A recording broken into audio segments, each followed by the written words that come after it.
Қайырлы күн, құрметті оқырмандар. Мен сіздерге қазір өзіңіздің WhatsApp-ыңызды өзіңіз сенетін сенімді адамыңызға WhatsApp-ына қалай жүруді үйретемін. Қазір WhatsApp алу оңай. Ол үшін бұрынғыдай сонға барып, флешкаға сохранить етудің қажеті жоқ. Қазір тіпті сізге компьютердің да қажеті болмай қалады. Себебі бәрін телефон арқылы істеуге болады. Ол үшін қолыңызда тек қана телефон болса да жеткілікті. Ол үшін мына App Store'дан, менде қазір iPhone болғықты айтып тұрмын. App Store'дан мына EGOV Mobile деген приложение скачать ете аламыз. Содан кейін оны ашамыз. Ең үстінде вход регистрация деп тұр, соны басамыз. Выпустить новый дегенді басасыздар. Войти. Введите номер, өзіңіздің телефон номеріңізді жазасыздар. Қазір сізге код келеді.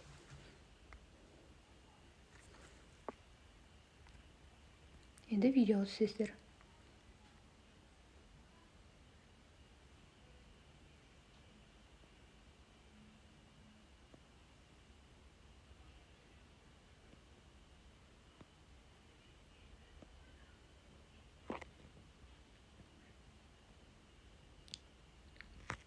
Разрешить дегенді басасыздар.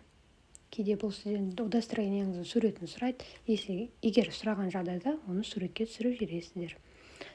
Мына жерде өзіңіздің почтаңызды жазасыз, мына жерде WhatsApp-ның паролін жазасыздар. Бұл жерге парольді өздеріңіз ойлап табасыздар, және соны жазасыздар. Мен өзіме мысалы осындай пароль жасағым келеді. Далее дегенді басасыздар. Мына жерде де өздеріңіз білген пароль жазасыздар. Так, мінекей сіздің WhatsApp-ыңыз уже скачать етілді. Енді бұл WhatsApp-ны біреуге WhatsApp-қа қалай жіберуге болады? Ол үшін сіздер барлық файлы сохранить етілген папкаға кіресіздер. Ол міне мына көкпен файлы деп тұр ғой, сол. Ашасыздар. Оның ішінде міне EGOV Mobile деп тұр, соны басасыздар. Жаңа ғана менің скачать еткен екі WhatsApp-ым, Out пен RSA, міне екеуі тұр. Оны жіберу үстінен басып тұрасыздар. Поделиться. WhatsApp-та ашасыздар. Міне отправить. Екіншісіне тура дәл солай.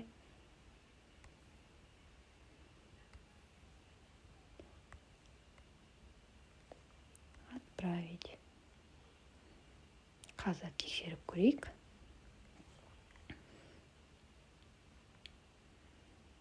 WhatsApp-та ашасыздар. Міне соңғы екі WhatsApp ключ, бұл сіздердің ключтеріңіз болып есептелінеді. Назарларыңызға рахмет, сау болыңыздар.